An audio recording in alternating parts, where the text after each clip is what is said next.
Hello and welcome back to another video, people. Welcome back to the YouTube channel. Make sure you're smashing the likes and subscribing if you are new. And today we've got a bit of a different video. Because I needed to make a video about this as we are in, right in the pits of the transfer window. We're right in the pits of it.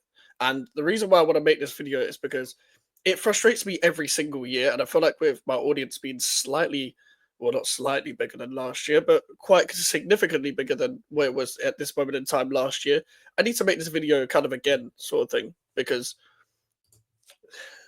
modern day journalism, modern day football journalism, modern day transfer windows, um, it's bad, man. It's bad. It's not only bad content on YouTube, but it's also bad in a sense of the reports.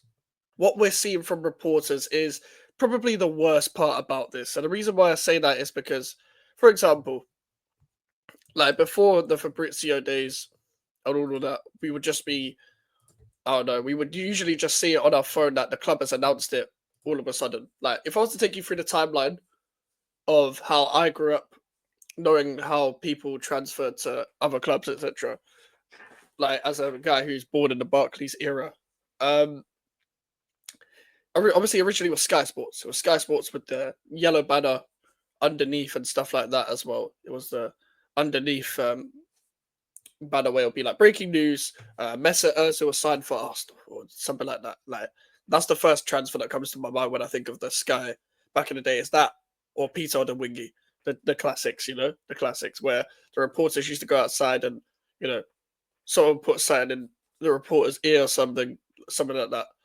And then I would say when I stopped watching Sky Sports on a regular basis and I was heavy on a social media front, especially around 2018, 2017, 2016, whatever, and I was on Twitter, I would usually just see it like announced by the club and not really pay attention too much to the reports of West Ham being in advanced talks or all of that stuff. I just didn't care enough to even know about that kind of stuff. I didn't even know about ex West Ham employee back then. I only really knew about him in like 2020 when he kept getting the lineups right and whatever. Um, and then I remember one of my friends like in I think it might have been 2021 or 2020. He was like, "Go check out this Fabrizio Romano guy. This guy's the first to every transfer."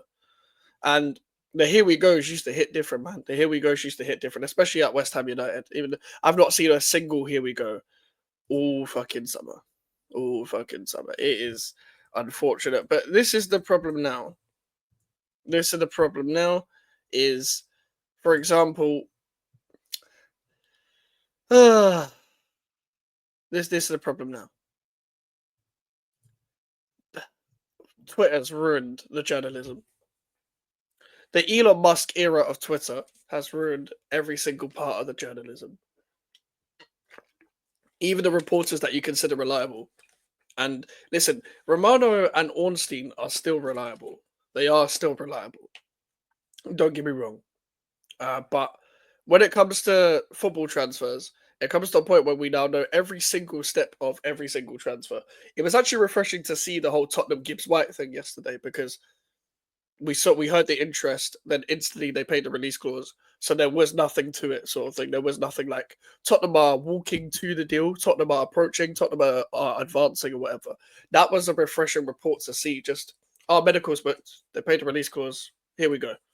It was just refreshing to see that, which obviously deals don't always work like that. They just worked on the deal quite quick. But even when like Aston Villa got like Philip Coutinho, Callum Chambers done, I remember a few years ago when that happened. Like Aston Villa usually keep deals private. The same with Boubacar Kamara at times as well. Like with most of their transfers, they keep quiet. Obviously, they can't spend now. But I prefer transfers like that. I used to not be on that side. I used to not mind the whole. I don't mind it being reported. And it's quite fun. It's good for content as well. But every single day, Fabrizio Romano is putting out the same tweet but worded differently. David Ornstein has now joined the club of trying to, instead of being a guy who's known for just announcing the fact that someone is about to be scheduled to a medical at the club, he has now played into the game of Twitter as well just to get a few more likes and a bit of money, which I can't blame the guy, to be honest with you. But at the same time, it is jarring for a consumer, but at the same time, you can just mute them. It's Twitter, it's not that deep. But this is the even worse part and even worse side to it on the football front when it comes to football journalism is, let's say, just in general, that your club is linked with quite a lot of players in general and they don't really do fuck all. Like West Ham, for example. West Ham only signed Evan Ferguson last transfer window, and it was a loan deal. And West Ham were linked with every striker under the sun due to Nicholas Fulcrick's injury. I would get sent like bare reports from like shit journalists, like Team Talk and Football Insider, Rudy Galletti, and all these people. Like these shit websites are all just shit football journalists that don't actually report anything right. Or Graham fucking Bailey, Jacob Steinberg, like all these reporters, man, that just get the quick bag after reporting nothing, and they still get like tens of thousands of likes.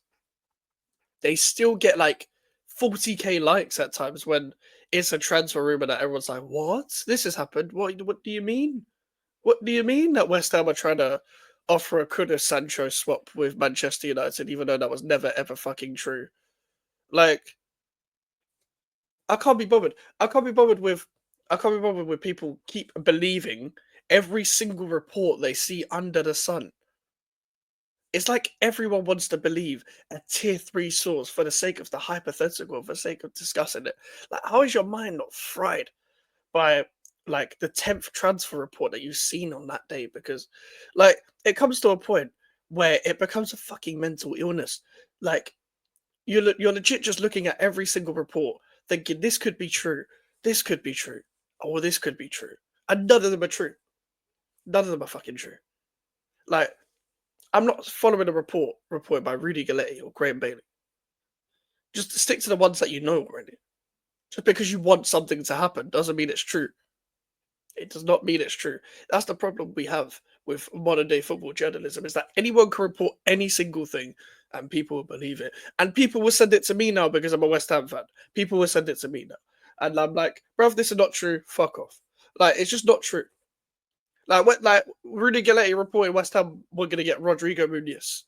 That did not happen. Jacob Steinberg, Graham Bailey, and Jack Rosser. Jack Rosser's another one. Fucking twat. All of them reported that Guilherme to West Ham was off last year. It wasn't. But West Ham fans that didn't like Tim Stein and wanted to believe it and wanted to believe that he fumbled because of their own agenda. Like, this is the problem with modern day football journalism. Everyone believes what they want to believe rather than what is actually true. That is the problem. We're at a point now where everyone is just spamming tweets for the sake of it. Like, imagine just doing that in general, but like, I get you get paid for it, but this is what Elon has done to the app as well. But that's a whole other conversation. All of this is fucking bullshit, man. Like, I saw the other day Fabrizio Romano put out a tweet about Arsenal and Gyökeres is nearly at a here we go. What the fuck? Nearly at a here we go. Like, I give up, man. I give up, man. Nearly at a here we fucking go. What the hell is wrong with you? Nobody wants to know every single nearly step. We just want to know advanced talks, here we go, boom, medical booked. Advanced talks is cool when it actually in advanced talks. Don't just report advanced talks for the sake of it. But advanced talks should mean that either one of the prices agreed or one of the personal terms are agreed. Either one. Usually it'll be personal terms first before you go in for a price to see if the player actually wants to come to your club or not. But this is the problem with football journalism. Like, we have to know every single step. West Ham are holding an interest in Lanonce up front. Like, who cares, bro? Who cares? West Ham are holding an interest in some French 18-year-old that's playing up front for fucking, I don't know, Strasbourg or some bullshit. Like, holding an interest, showing an interest, might go in with a bid. Fuck off, man. Make sure to like the video. Make sure to subscribe if you're new. Social media is in the description if you want to follow me and email for the inquiries. And I'll see you guys later. Take care.